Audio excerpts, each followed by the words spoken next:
నా తండ్రి అయిన దేవుని నుండి ప్రభు అయిన క్రీస్తు నుండి కృపయు కనికరము సమాధానము ఈ వర్తమానం వినుచున్న దేవుని బిడ్డలందరికీ కలుగునుగాక. ప్రియా దేవుని బిడ్డలారా, ఈ దినము అనగా 23వ తేదీ మే మాసం 2024వ సంవత్సరం గురువార దినపు ధ్యానాంశము, మనకి నమూనా అవసరమా? ప్రియా దేవుని బిడ్డలారా, అనుదినము అందించబడుతున్న ఆత్మీయ వర్తమానాల ద్వారా మీరెంతగానో ఆశీర్వదింపబడుతున్నారని, ఆత్మీయంగా బలపడుతున్నారని మేము విశ్వసిస్తున్నాం, ప్రార్థిస్తున్నాం. ప్రియులారా, మరి దినపు పాఠ్యాంశంలోనికి వెళ్లే ముందు ప్రార్థించుకుని దేవుని సహాయం చేత ముందుకు వెళదాం. తలలు వంచండి, కండ్లు మూసుకోండి, ప్రార్థించుకుందాం. శక్తివంతుడా, ప్రేమ నమ్మకం కలిగిన మహోన్నతుడా, మహాగణుడా, మీ ఘనమైన శ్రేష్టమైన నామానికి మహిమ చెల్లిస్తున్నామయ్యా.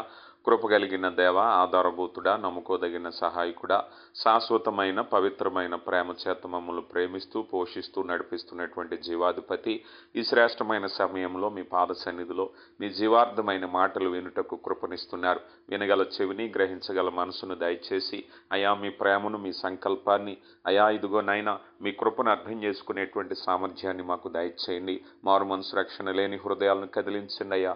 రక్షణ పొందిన వారము అయా పరిపూర్ణులుగా సాగిపోవటానికి కృప దయచేయండి. క్రీస్తు ప్రభు స్వారూప్యంలోనికి ఎదగటానికి కృప దయచేస్తున్న దేవా, మీ వాక్యపు వెలుగులో మా జీవితాలను సరిచేసుకుని పరిశుద్ధులుగా మీకు ఇష్టలుగా జీవించడానికి కృప అనుగ్రహించమని, ఇదిగోనైనా మీ దాసునిగా నన్ను మరుగుపరిచి కేవలం వాక్యాన్ని మాత్రమే బయలుపరచమని క్రీస్తు నామములో అడిగి వేడుకొంచున్నాం తండ్రి, ఆమెన్.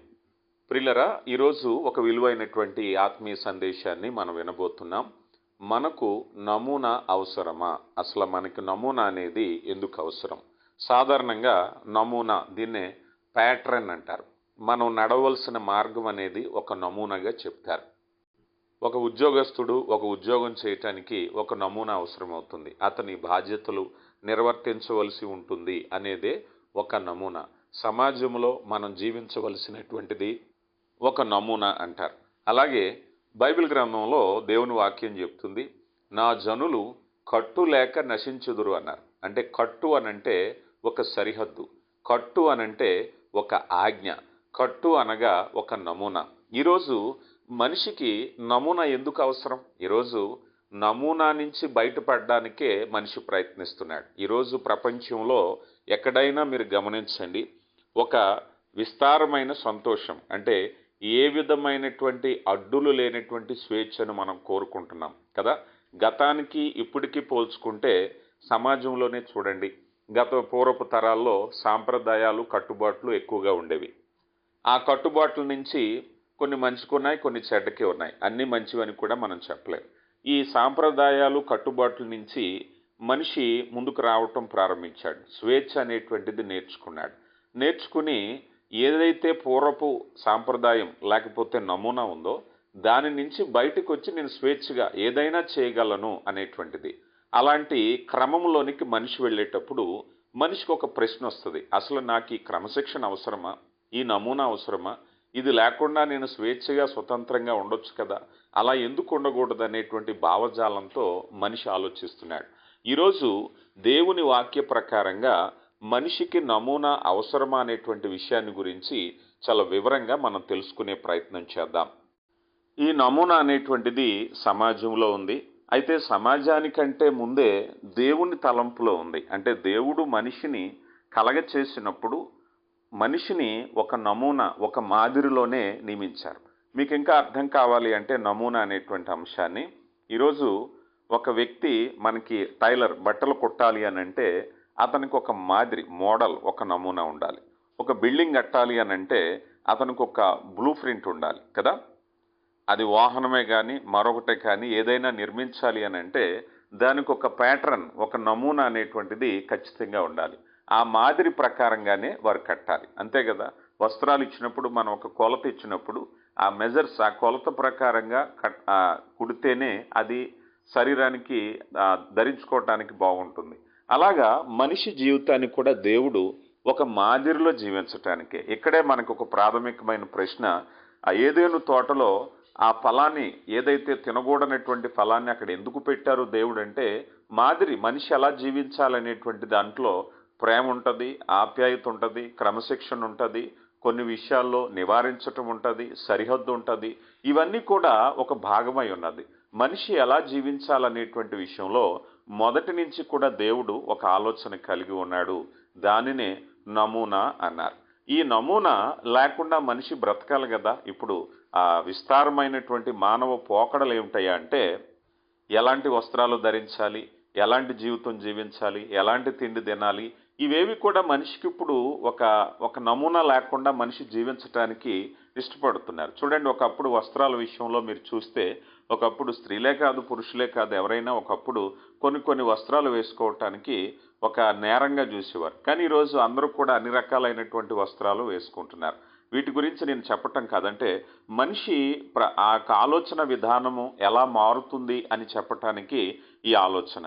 అలాగా సాంప్రదాయాలు, వివాహ వ్యవస్థలు, లేకపోతే స్త్రీ పురుష సంబంధాలు, ఇలాంటి కొన్ని విషయాల్లో మనం చూసినప్పుడు మనిషి తన మనసుకు తోచింది సరిహద్దు ఏమీ లేదు. స్త్రీలు వివాహం చేసుకోవచ్చు, పురుషులు వివాహం చేసుకోవచ్చు, స్త్రీలు పురుషులుగా మారిపోవచ్చు, పురుషులు స్త్రీలుగా మారిపోవచ్చు. సమాజం ఎంత భయంకరమైనటువంటి పోకడలో ఉందో మనం చూస్తూ ఉన్నాం.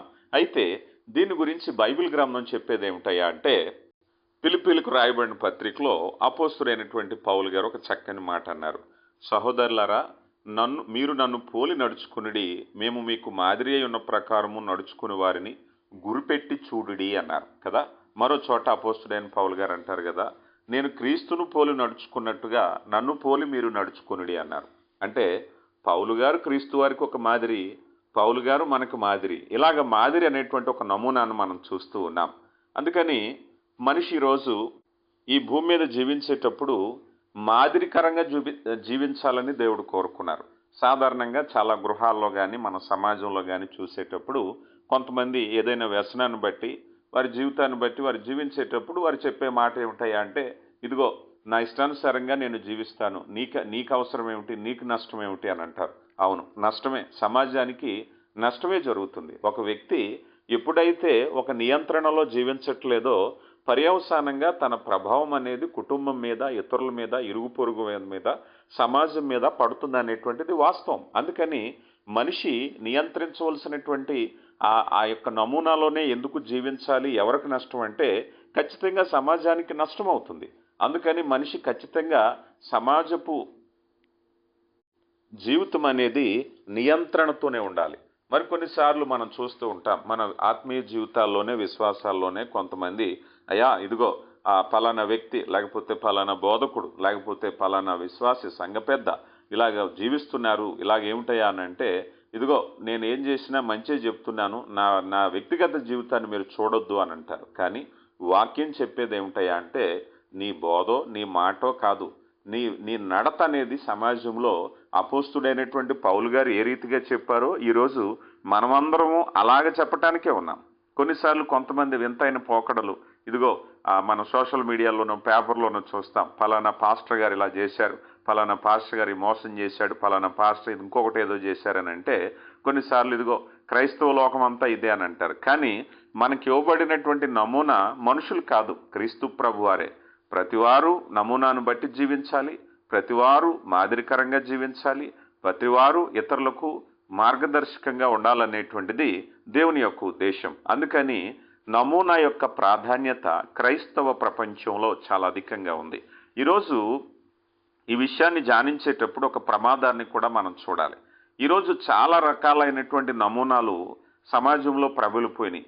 బోధకులు నమూనాలు, పరిచర్య నమూనాలు, సంఘపు నమూనాలు, జీవిత నమూనాలు, విశ్వాస నమూనాలు మారిపోతున్నాయి. ఎందుకు మారిపోతున్నాయి అని అంటే, దేవుడు మనకి ఏకైక నమూనాను ఒకటి ఇచ్చారు. ఈరోజు చాలా మందికి కోపం వస్తుంది ఏదైనా మాట్లాడితే. వాక్యాన్ని గురించి కనుక మాట్లాడితే చాలా మందికి కోపం వస్తుంది. పలానా గొప్ప దైవజనుడు ఇలా చేశాడు, పలానా పాస్టర్ గారు చేశారు, మేము ఆయన్ని అనుసరిస్తున్నాము అని. అయితే ఆయన అనుసరించేటప్పుడు మనకంటూ ఒక నమూనా ఉంది. నమూనా దాటిపోతే గొప్ప దైవజనుడైనా, పెద్ద దైవజనుడైనా, చిన్నవాడైనా ఎవరైనా తప్పే. ఆ తప్పు దాటిపోకుండా ఉండడానికే దేవుడు మనకి ఒక నమూనాను ఏర్పాటు చేశారు. ఈరోజు అద్భుతాలు అంటున్నారు, స్వస్థతలు అంటున్నారు. ఎవరు బాధపడినా ఒక మాట చెప్తాను. ఈరోజు ఒక స్వస్థత చేయాలి అని అంటే ఒక పెద్ద మీటింగ్ పెట్టి వేల మందిలో ఒకవైపు నుంచి వాయిద్యాలు, ఒకవైపు నుంచి సౌండ్ సిస్టము, ఒకవైపు నుంచి అనుచరగణము, ఒకవైపు నుంచి పెద్ద పెద్ద కేకలు, ఇలాంటి ఎన్నో అరుపుల మధ్య ఏదో ఒక అద్భుతం, ఏదో ఒక దయ్యాన్ని వెళ్ళగొట్టడం, ఏదో ఒక అపవిత్రాత్మను వెళ్ళగొట్టడం అనేటువంటి ఒక అభ్యాసం జరుగుతూ ఉంటుంది. అయితే ఈ నమూనా ఎక్కడిది మనం అనుకుందాం. బైబిల్లో ఎక్కడైనా అలాగుందా? ఉదాహరణకి యేసు ప్రభు వారు ఉన్నారు. ఆయన ఒక మార్గాన్ని వెళుతూనే సమాజ మందిరంలోనో లేకపోతే ఎక్కడో ఒక బలహీనత కలిగిన వారిని చూసి మెల్లని స్వరంతో, ఆ చుట్టూ పరిసరాలు లేవు, ఆ చుట్టూ మనుషులు లేరు, ఆ చుట్టూ అల్లరి కేరింతలు లేవు, ఆ చుట్టూ సౌండ్ సిస్టమ్ లేదు, ఆ చుట్టూ వాయిద్యాలు లేవు, ఇలా ఏమీ లేకుండా కేవలము రక్షణ పొందే, ఆ స్వస్థత పొందే వ్యక్తితో ఒక మెల్లని స్వరాన్ని ప్రభువారు చెప్పారు. అంటే ఈరోజు ఎవరైనా స్వస్థత కావాలి అంటే అలా వీధి నడుచుకుంటూ వెళ్ళిపోయి యేసు ప్రభువారి లాగా అక్కడ ఉన్న బలహీనంగా పడిన వారిని రక్షించి ముందుకెళ్ళిపోవాలి, స్వస్థత చేసి ముందుకెళ్ళిపోవాలి. ఈరోజు అదే మాదిరి జరుగుతుందా? దానినే నమూనా అన్నారు. ప్రియులరా, దీనిని నమూనా అన్నారు.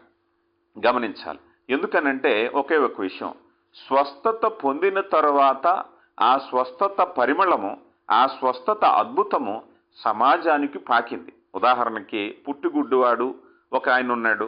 ఆ పుట్టుగుడ్డివాడిని యేసు ప్రభు వారు స్వస్థపరిచారు. స్వస్థపరిచాక వెళ్ళిపోయారు. వెళ్ళిపోయిన తర్వాత ఇప్పుడు సమాచారం నలుమూలలా వ్యాపించేసింది. పుట్టుగుడ్డివాడు ఎవరు కాదంటారు చెప్పండి? పుట్టిన వెంటనే గుడ్డివాడిగా పుట్టి ఆ వయసు వచ్చిన వాడు పెళ్ళిడు అయ్యేంత వరకు మనం అనుకుందాం ఒక 25 ఏళ్ళు వరకు అతడు గుడ్డివాడిగానే బ్రతికాడు. 25 ఏళ్ళు వరకు గుడ్డివాడిగా బ్రతికినటువంటి వ్యక్తి సమాజంలో అందరికీ పరిచితుడే. ఈ ఊళ్ళో మనం అనుకుందాం, ఈ ఊళ్ళో ఈ గుడ్డివాడు ఎవరనంటే ఎవరైనా చెప్పేస్తారు. ఆ ఊళ్ళో, ఆ చుట్టుపక్కల ఊళ్ళో ఎవరికైనా తెలిసిపోతుంది. అలాంటి వ్యక్తి ఇప్పుడు స్వస్థత పొందినప్పుడు అతని గురించి అడ్రస్ చేయడం చాలా సింపుల్. ఎవరయ్యా ఆ స్వస్థత పొందారట? అదేనండి గుడ్డివాడు పలానా ఆయన ఉంటాడు కదా, పలానా వీధిలో అక్కడ ఉంటాడు కదా, ఆయన ఆ గుడ్డివాడికి. అవునా, ఆ గుడ్డివాడు మేము చూస్తానే ఉండం, కళ్ళు వచ్చినాయా అంటే ఒక స్వస్థత పరిమళము నెమ్మదిగా జరిగింది, ఆశ్చర్యకార్యం. దాని పర్యవసానం విపరీతంగా ఉంది. అంటే ఆ చుట్టుపక్కల ప్రాంతాలు మారుమోగిపోయినాయి. ఎప్పుడు తెలుసా? అద్భుతం పొందాక. ఇది మాదిరి, యేసు ప్రభు వారు చేసిన మాదిరి, మనం అనుసరించవలసిన మాదిరి. ఇప్పుడు ఏం జరుగుతుంది? ముందు అంగు ఆర్భాటం జరుగుతుంది. అంటే దేవుడు మానవాళికి ఒక నమూనాను ఏర్పాటు చేశారు. అంటే నేను ఇప్పుడు మీకు అద్భుతం గురించి చెప్పాను. బోధలో, ప్రవచనాల్లో, లేకపోతే ఏదైనా సరే ఒక నమూనాని దేవుడు ఏర్పాటు చేశారు. నమూనా గనక దాటి వెళ్ళిపోతే ఎవరైనా సరే, ఈరోజు మనిషి స్వతంత్రంగా తను కొన్ని అధికారాలు లాగేసుకునే ప్రమాదం ఉంది, ప్రజలను మభ్యపెట్టే ప్రమాదం ఉంది, తప్పుదారి పెట్టే ప్రమాదం ఉంది, మనిషిని ఏ విధంగానైనా తప్పుదారిలోకి వెళ్ళేటువంటి ప్రమాదం ఉంది. గనక దేవుడు చేసినటువంటి గొప్ప కార్యం ఏమిటంటే మానవాళికి ఒక నమూనా అనేటువంటిది ఇవ్వటం జరిగింది. ఉదాహరణకి పోలీస్ శాఖ ఉంది, పోలీసు వారు ఉన్నారు. ఈ పోలీసు వారు ప్రమాదంలో ఉన్న ఎవరి దగ్గరికైనా వెళ్ళి నేను నిన్ను రక్షిస్తాను అని అంటే పోలీసు వారు రక్షించేటువంటి బాధ్యత తప్పే ఉంది. కానీ రక్షించేటప్పుడు చేయవలసినటువంటి పని ఏమిటయ్యా అనంటే, రక్షించేటప్పుడు లిఖితపూర్వకంగా, రాతపూర్వకంగా మన కంప్లైంట్ తీసుకున్నారా? కంప్లైంట్ తీసుకున్నట్టుగా మనకేమైనా బిల్ ఏమైనా ఇచ్చారా? నీ మీద దాడి చేసేవారి మీద కేసు ఏమైనా పెట్టారా? ఎఫ్ఐఆర్ పెట్టారా? ఇదంతా నమూనా. ఒక పోలీస్ ఆయన వచ్చి నేను రక్షిస్తాను అని మాటల్లో ఎంతసేపు చెప్పినా, ఆయన ఎంత అధికారైనా సరే నమూనాకు వ్యతిరేకంగా వెళ్ళినప్పుడు అది యథార్థమైనటువంటిది కాదు కదా. నమూనా అంటే ఏమిటి? నువ్వు లిఖితపూర్వకంగా కంప్లైంట్ ఇవ్వాలి, దానికి సంబంధించినటువంటి నీకు ఏదైనా రసీదు ఇవ్వాలి, అలాగే నీవు ఎవరి మీద అయితే నువ్వు కంప్లైంట్ ఇచ్చావో వాళ్ళ మీద కంప్లైంట్ ఫైల్ చేయాలి. ఇవన్నీ కూడా నమూనా ప్రకారంగా జరిగేది.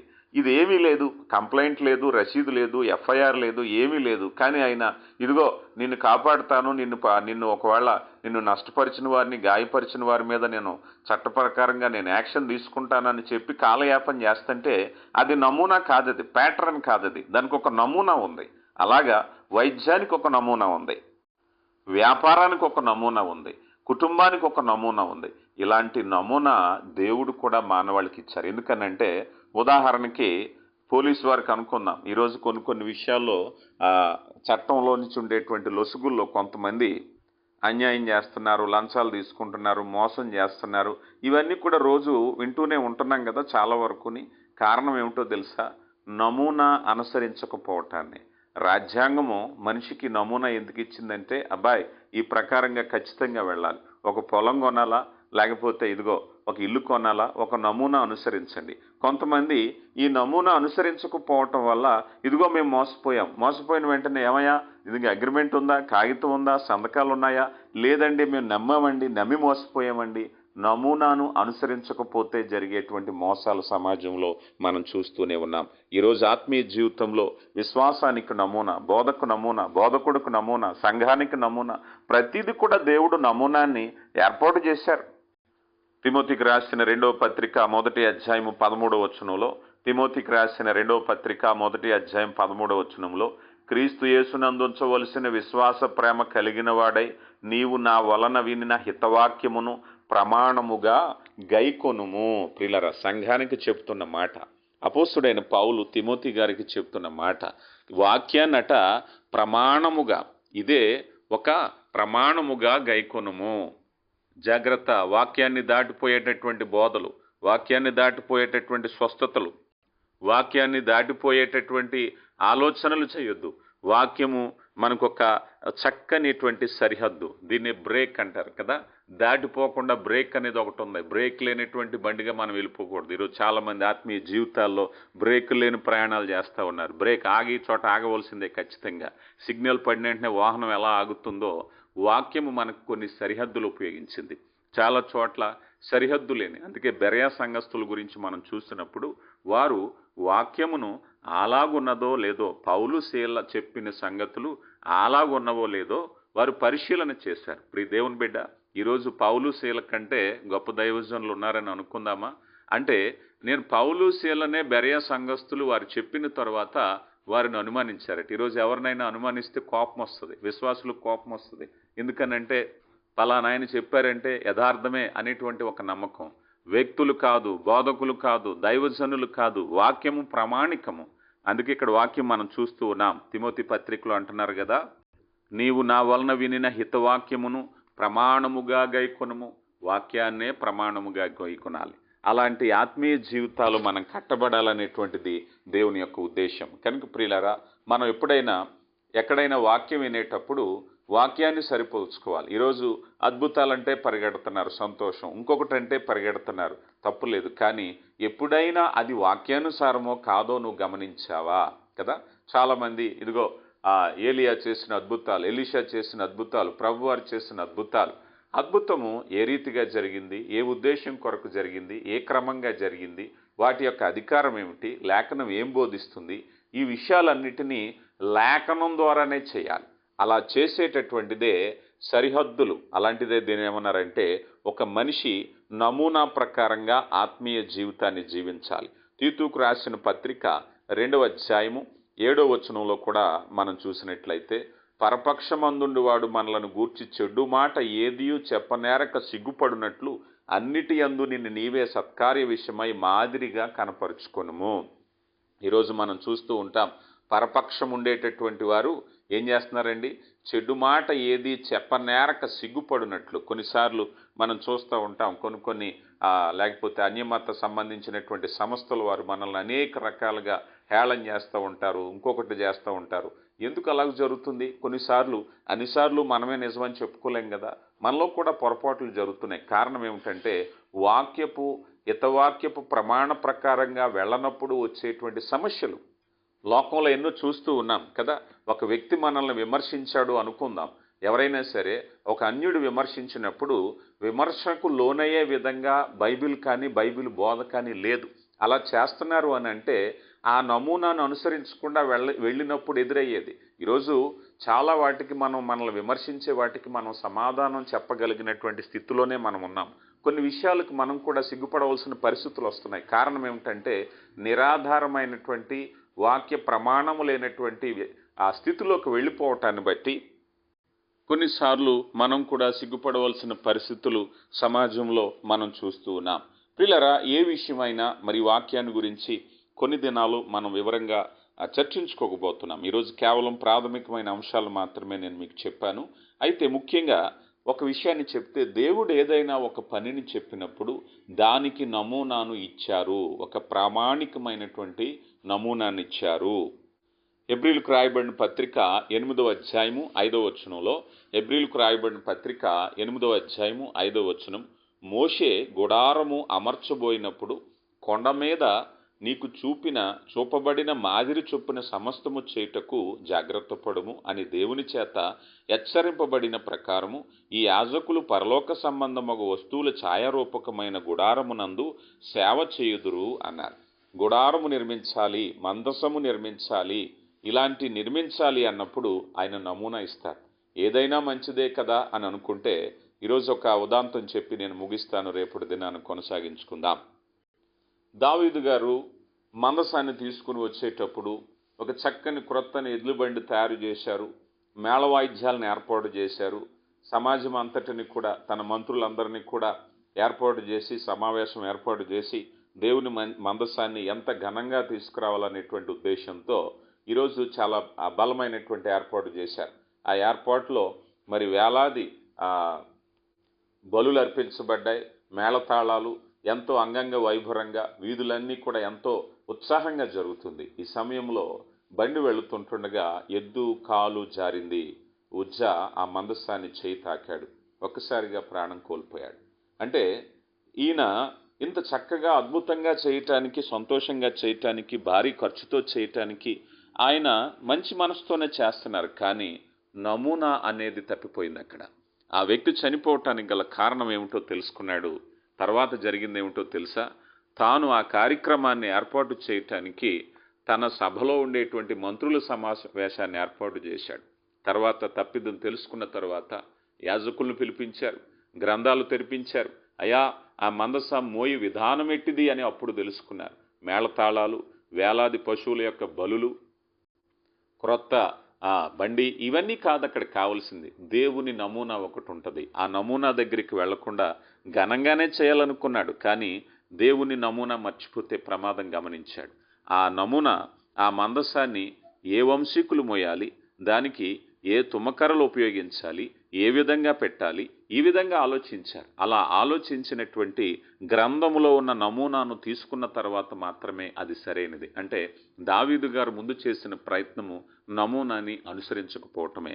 ఈరోజు వాక్యం వినే బిడ్డ, నీ యొక్క ఆరాధనకు దేవుని యొక్క నమూనా ఉంది, నువ్వు ప్రార్థనకు దేవుని నమూనా ఉంది, బోధకు నమూనా ఉన్నది. అలా ప్రతిదీ కూడా ఈరోజు అనేక మంది ఇష్టానుసారంగా, ఇదిగో నా ఇష్టం చొప్పున నేను చేస్తున్నాననేటువంటి భ్రమలో ఉన్నారు. కానీ దేవునికంటూ ఒక నమూనా. ఆరాధన ఎవరి కోసం చేస్తున్నాం? మన దేవుని కోసం ఆరాధన చేస్తున్నాం. ఆ దేవుడే నమూనాని ఇస్తాడు. అయ్యా, ఇదిగో నాకు నచ్చిన ఆరాధన మీరు ఇలా చేయండి, ఆయన్నే అడగాలి మనం, అంతే కదా. మన సొంత ఆలోచన ఏదైనా నాకు నచ్చింది ఆరాధనని చేస్తున్నామని అంటే అలా కుదరదు. కనుక దేవునికి ఇష్టానుసారమైనటువంటి ఒక నమూనా ఉంది. దాని గురించి రేపటి దిన పాఠంలో శ్రద్ధగా విందాం. వాక్యాన్ని వినండి, విన్నటువంటి వాక్యాన్ని అనేక మందికి పంపించండి. దేవుడు మిమ్మల్ని దీవించునుగాక. ప్రార్థించుకుందాం.